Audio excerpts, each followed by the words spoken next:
Hey everyone, it's Ben Hardy here, and in today's video, we're going to be doing an off-road comparison with the new Ineos Grenadier, and we're going to compare it to the Jeep Wrangler Rubicon 392.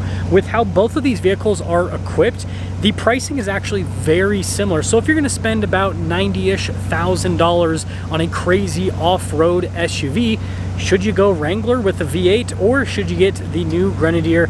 Let's find out in today's video.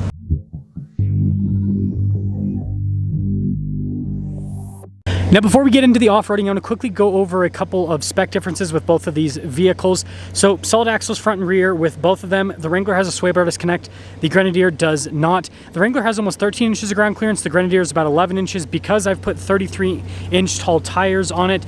The Wrangler comes stock with 35s. The Grenadier stock tires are only like 31.5. So you can fit these on stock suspension. With the Wrangler, you can technically squeeze 37s under there with stock suspension, but 35s are best with stock suspension. You want to do a little bit of a lift if you're actually going to do 37s, but that's the important stuff, I thought.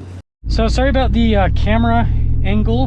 Doing my best here, but I always kind of struggle with these upright vehicles because you sit so high. So this first part, I'm just in four-wheel high. I'm going to go into four-wheel low, but I'm interested to see the difference in how these vehicles perform in four-wheel high. On something like this, you might go a little bit higher speed, and yeah, just to see the torque difference, because there's a substantial power difference between both these vehicles. And what I'll say is the Wrangler is powering through it. The suspension, it's taking it, but it's not the most comfortable. So that is something to note. Articulation is so good with the Wrangler, though, I will say that. And again, we are fully connected. Man, the body roll in this sometimes is so bad. I forgot about that. I haven't driven the Wrangler in quite some time. That's also why we're driving it first, is because I didn't want to turn it on and then have it shut off. And I guess we had a duck go. People keep giving these to me. I guess it's a Jeep thing where you give people ducks. I guess I'll have to start giving some of my ducks away to people, but I never even think about it because I don't drive my Wrangler all that often. And then when I do drive my Wrangler, yeah, I end up with another one. But yeah, the articulation's great with the Wrangler, and that was super mild, super easy. I'm gonna go down this road a little bit, pop it in four-wheel low, and then we'll get into some more stuff. We've got the Wrangler in four-wheel drive low. That wasn't like a super high-speed section. I mean, I was going probably 20 miles an hour, and the Wrangler, even at that speed, felt pretty unstable. So it'll be interesting to see how that compares to the Grenadier. And what I mean is, I did not feel like I had a lot of control of the Wrangler. Like, I went over a little section, a little bump, and I was able to wrangle it back in. I see what I did there. But yeah, it just didn't feel comfortable. Did not feel comfortable. And by the way, this is why you get paint protection film on your vehicles. They call it Rocky Mountain pinstriping. If you get paint protection film, you don't even have to think about it, because it is not in the paint of the vehicle, but rather in the paint protection film. And PPF in the sun, with the little scratches at least, it'll actually get rid of those.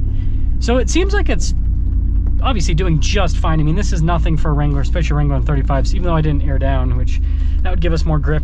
I don't think I need to air down because I've done this trail before with much smaller tires, not aired down at all. So I think it's fine. Barely having to get in throttle. Like, will it crawl up by itself? No, it won't. So I do have to work it a little bit to get it to move up. I know I can hear the traction control system intervening a little bit. So lockers are kind of notorious with the Wrangler, sway bar disconnect as well to an extent. So we're going to use all the fun tools here. So we're going to disconnect the sway bar, and we're actually going to do front and rear with both of them. And it's not necessary. Oh, that was instant. Not nearly as hard as sway bar is still blinking. There we go, sway bar disconnected. But I want to use all the toys on both of them for this little hill here, not because it's necessary, but I want to see the difference in the mechanical side of things with the vehicle. People like to test out traction control systems nowadays, and those are cool and all, but both of these vehicles are about being old school off-roaders. That's why they have solid axles. That's why they have locking differentials as well. V8's kind of loud. Sounds good though. I will say this is just crawling up, no problem, obviously. I mean, you could probably, this part of the trail, I think you might have to have a little bit bigger tire just because it is slick as can be. But I would say you could probably get away with 33s like we have on the Grenadier with this, no problem. Maybe even 31s. Yeah, so it is just powering up. I am slipping a bit though. Noticing I'm having to keep a little bit of momentum going up this. So we're gonna kind of steer around this.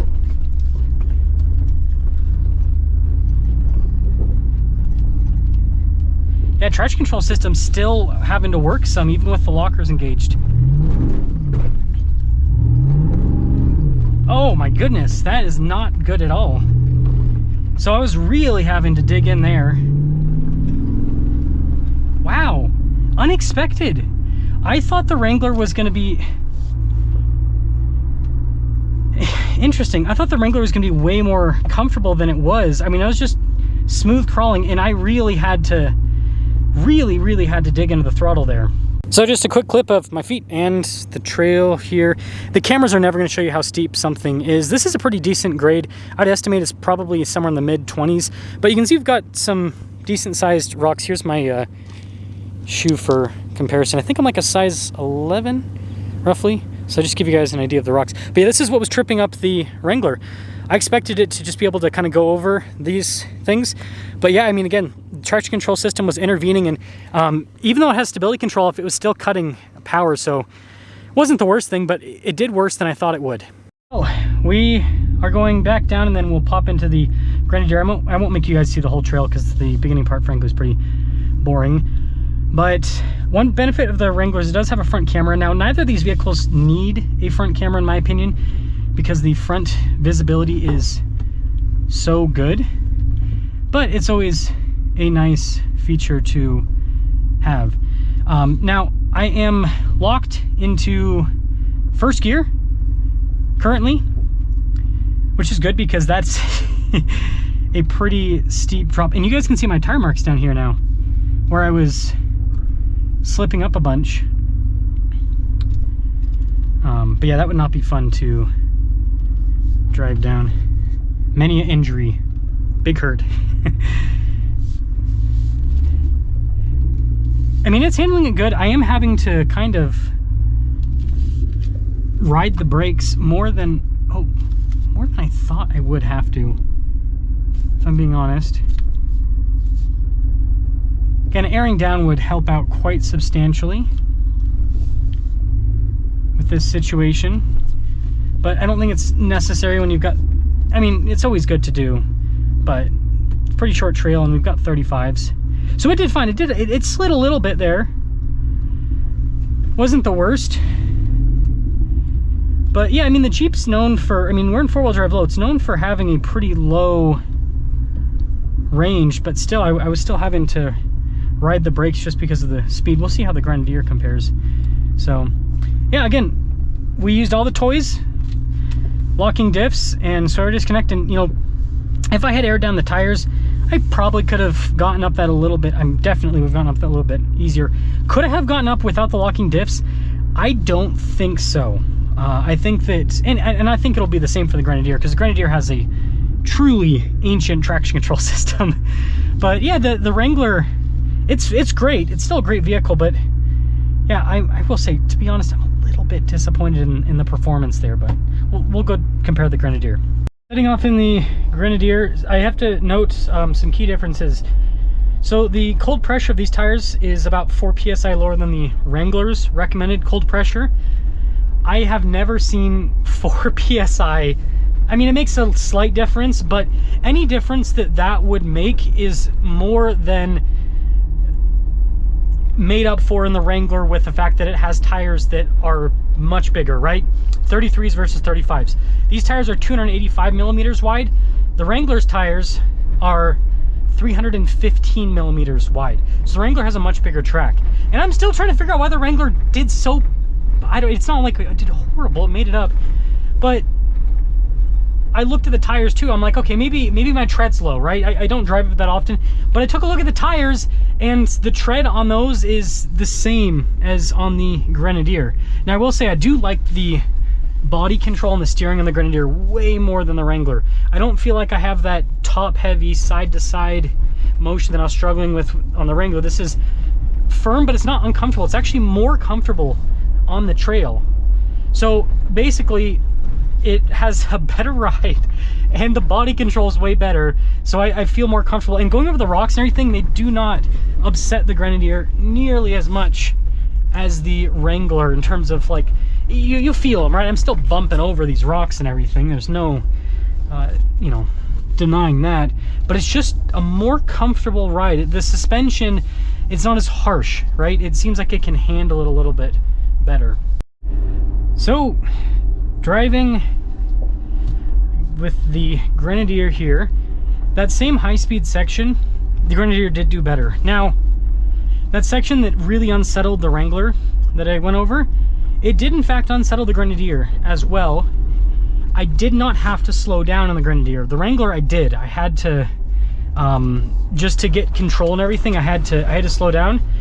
Whereas with the Grenadier here, I was able to just keep going on full, and when I say full steam, not fast, like 20 miles an hour. But still, it seemed like it handled it a little bit better. Now I am just like the Wrangler in this part, a 4-wheel drive low. The Wrangler had that sway bar disconnect. This does not have any sort of tool, but it is doing it just fine. It is going up, no problem. And again, I'm more comfortable, even with the Wranglers, this is more comfortable without a sway bar disconnect than the Wrangler is with the sway bar disconnected. Yeah, that's interesting to me. So this is where things get a little bit dicier. So this is where we have to do these in order. So you have to hold that button for a second, and it'll engage, and then hold the front for a second, and it'll engage. Now these are electronic lockers just like the Wrangler, so as you can see, they instantly engage. Some people talk about the disengagement of these being difficult. That's not the reality. It's not the lockers, it's the computers. So, or yeah, probably computer with this thing, with how simplistic they've made it. So basically what happens is the computer wants to make sure that the diff is in fact unlocked, and so it blinks forever. And sometimes you have to just do a hard reset where you basically stop the car, turn it off, and then let it be locked for 3 minutes. That does a hard reset in the computer system with this car, and then boom, goes away. So yeah, I am noticing obviously a big torque difference. This has great torque, but it's not nearly as torquey as the Wrangler. Ooh, that was not smooth when it comes to torque delivery. Now it is going up just fine. I feel like the sight lines on this are a little bit better out of the front compared to the Wrangler. So this is the section that we really struggled on with the Wrangler. I mean, it got up fine. No way. Unexpected outcome. The Grenadier just walked through it, no problem. The Wrangler, traction control systems going all over the place. I'm slipping, I dug into the ground. No way. That I would like to mention is turning radius with both of these in 4-wheel drive low with the diffs locked. Not surprised, is horrible. I will say this is easier. So with the recirculating ball rack that they have with this, it is way easier to turn the wheel compared to the Wrangler's an electronic system, and you know, this steering is obviously busier on road, but the benefit is off-road is so easy to steer, even with the diffs locked. Like, there's no weight to it, whereas the Wrangler, it gets pretty darn heavy. So same thing as the Wrangler, I am locked into first gear, and I am noticing the gearing difference. sincerely, this is not nearly as low as the Wrangler. So I am, just like the Wrangler, I'm on the brakes, but I'm on the brakes more in the Grenadier than I was on the Wrangler. Like, I'm really having to kind of put a little bit of muscle, but again, I'm not. I wonder if it's also weight I'm trying to figure out why the Wrangler, I wonder if it's also weight distribution. So this is one of the problems with the Grenadier, is not a problem, but when you are not locked up, you can turn the wheel. Oh, I can turn the wheel just a little bit more. You just have to use a little bit of muscle. Why is this so much more comfortable off-road? I am genuinely confused. Maybe it's the way, it has to be, maybe it's because the V8 of the Wrangler messes up the weight distribution where it's super front heavy because of that. Man, I am absolutely at a loss.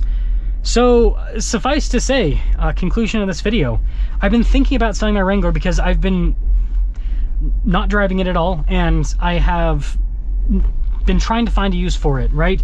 My wife wants to go out to the desert, and so I was like, maybe the Wrangler will be the vehicle that we take out to the desert, because that's, you know, a lot of off-roading and stuff, and, you know, when we, I don't know, go on like off-roading picnics and stuff, maybe that'll be the vehicle we take.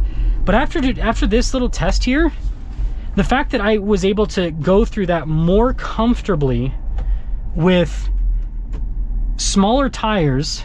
Oh, I got to do the front too. Forgot. I did it in the wrong order. Okay, whatever. They'll do their thing. They're blinking. But yeah, the fact that I was able to do this easier on the Grenadier, like, I don't know, that's crazy to me. And the articulation in the Wrangler is a little bit better. Like, I feel like I was a little bit less tippy here with the sway bar disconnected, but it's not, again, from the driver's perspective, it's not as big of a difference as I thought. So from my perspective, the Wrangler sounds amazing, but it objectively drives worse from a driver's perspective off-road. I slipped more with bigger tires, and again, all the same stuff, right? Diffs locked and everything, so I slipped more, and the sight lines are worse, and the suspension is way, way worse over those gravel roads and everything. And I mean, I could obviously do aftermarket shocks and everything. That would fix some of that. It's already done here. So let me know what you guys think about the outcome. Let me know if you think if the Wrangler did in fact win. But from my perspective, the Grenadier, yeah, the diffs are definitely unlocked. I wouldn't be able to steer that sharp with the diffs locked. Yeah, and it shows now that they're unlocked. But yeah, I came into this thinking that the Wrangler was gonna be better at crawling. And I leave this with the knowledge, let me see how it does over this bump. I wonder if the same thing with the Wrangler. It did even, I'm done.